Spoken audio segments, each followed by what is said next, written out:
Everyone thinks Koreans caring about others' opinions is just typical Asian collectivism. But here's the cultural bombshell that'll completely rewire your understanding. Korean hypersensitivity to judgment isn't about being polite or maintaining harmony.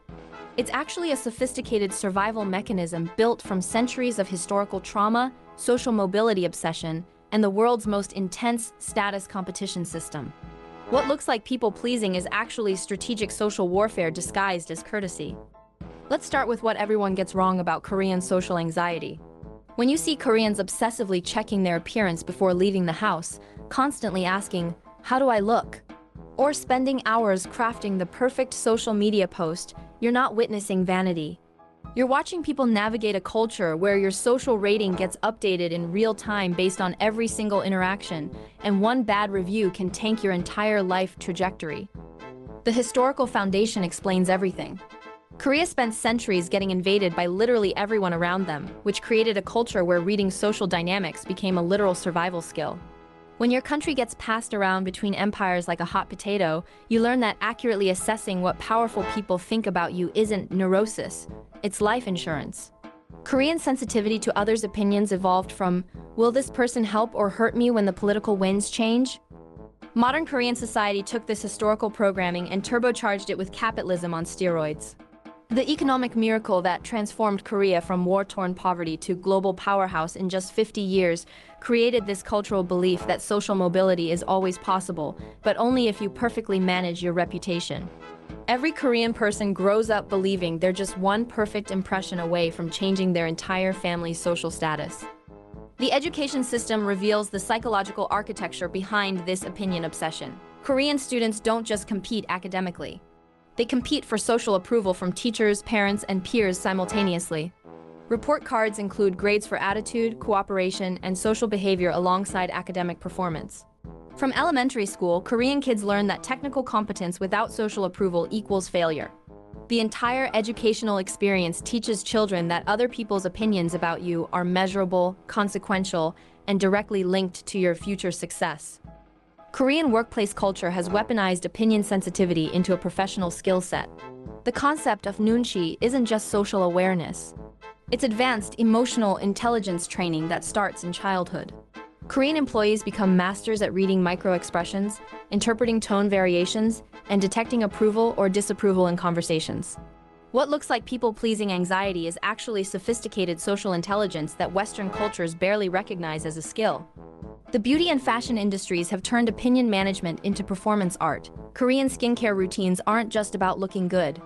They're about demonstrating that you care enough about others' opinions to invest serious time and money in your appearance. When Korean women do 12-step skincare routines, they're not being vain, they're showing cultural competence. The message is, I respect our social standards enough to meet them perfectly. Korean plastic surgery culture reveals the ultimate expression of opinion optimization. When Koreans get cosmetic procedures, they're not trying to look Western or chase impossible beauty standards. They're making strategic investments in social capital. Korean plastic surgery is like upgrading your professional equipment. It's a calculated decision to improve how others perceive and respond to you in social and professional situations. The social media dynamics show Korean opinion sensitivity evolved into global influence. Korean social platforms didn't just copy Western models. They created entirely new categories of social validation. Korean live streaming culture, beauty tutorials, and lifestyle content aren't just entertainment. They're training programs that teach global audiences how to optimize for others' opinions. Korea exported their opinion sensitivity culture and convinced the world it was aspirational. K-pop reveals the industrial-scale version of Korean opinion management. K-pop idols aren't just entertainers. They're professional opinion optimizers whose entire careers depend on maintaining perfect public perception across multiple cultures simultaneously. The training system that creates K-pop stars is basically a decade-long masterclass in reading and responding to others' opinions while maintaining authentic personal expression. It's opinion sensitivity as Olympic-level performance art. Korean family dynamics show how opinion sensitivity gets programmed from birth. Korean parents don't just raise children. They raise family representatives whose behavior reflects on multiple generations. When Korean kids misbehave in public, the shame isn't just personal.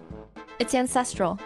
Korean children learn that their individual actions affect their parents, grandparents, and siblings' social standing. Opinion sensitivity becomes a family survival strategy. The dating culture has turned opinion management into romantic strategy. Korean dating isn't just about finding compatibility. It's about finding someone whose social status enhances your own while managing how both families perceive the relationship. Korean couples don't just date each other. They date each other's social networks. The opinion sensitivity extends to managing approval from friends, family, colleagues, and random social media followers simultaneously. Korean business culture demonstrates opinion sensitivity as competitive advantage. Korean companies don't just focus on product quality.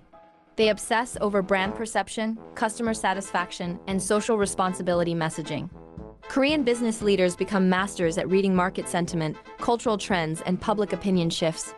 The national sensitivity to others' opinions became a superpower for creating globally appealing products and entertainment.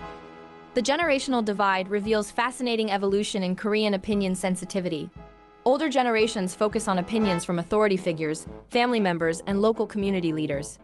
Younger Koreans have expanded their opinion sensitivity radar to include global audiences, social media followers, and international cultural influencers. The sensitivity didn't decrease, it globalized.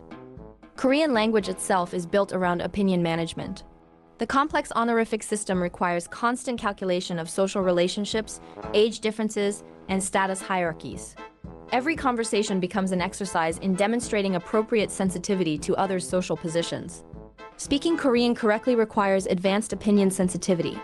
You literally cannot communicate without constantly considering how others perceive your respect levels. The consumer culture shows opinion sensitivity driving economic behavior. Koreans don't just buy products. They buy social signals that communicate their taste, values, and status awareness to others. Korean consumer trends spread globally because they're so finely tuned to social perception optimization. Korean shopping culture is advanced opinion management disguised as retail therapy. Here's the controversial insight that'll make people uncomfortable. Korean hypersensitivity to others' opinions actually creates superior social outcomes in many situations. Korean customer service, hospitality standards, and social courtesy levels consistently rank among the world's highest because the entire culture is optimized around managing others' experiences and perceptions. Korean opinion sensitivity created a culture where social friction gets minimized through preemptive consideration of others' feelings and reactions. The result is a society where public spaces are cleaner, social interactions are more courteous, and collective experiences are more pleasant, because everyone is constantly optimizing for others' comfort and approval. But here's the darker side that Korean culture itself is starting to acknowledge. Opinion hypersensitivity can become psychological imprisonment when it prevents authentic self-expression and individual development. The younger generation is experimenting with selective opinion sensitivity, choosing which opinions matter while developing immunity to irrelevant social pressure. The global influence reveals how Korean opinion sensitivity became a cultural export. Korean beauty standards, fashion trends, entertainment formats, and social media behaviors are spreading worldwide because they're so perfectly calibrated to generate positive responses from others. Korea turned their cultural anxiety about others' opinions into a global industry that teaches everyone else how to optimize for social approval. The technology adoption patterns show Koreans using digital tools to manage opinion sensitivity more efficiently. Korean apps for social coordination, appearance optimization, and reputation management are more sophisticated than anywhere else because the culture demands higher precision in social perception management. Here's what's really happening. Korean sensitivity to others' opinions isn't weakness or cultural limitation. It's advanced social intelligence that created economic prosperity, cultural influence, and global soft power. The culture that seems most anxious about social approval actually became most successful at earning it on a global scale. The future evolution shows Korean opinion sensitivity becoming more strategic and selective rather than disappearing entirely. Younger Koreans are learning to distinguish between opinions that matter for their goals versus opinions that just create unnecessary stress. It's opinion sensitivity with better boundaries and clearer objectives. If you enjoyed this cultural deep dive, smash that like button, subscribe for more mind-bending cultural insights, and drop your thoughts in the comments. Which culture should I decode next? See you in the next one.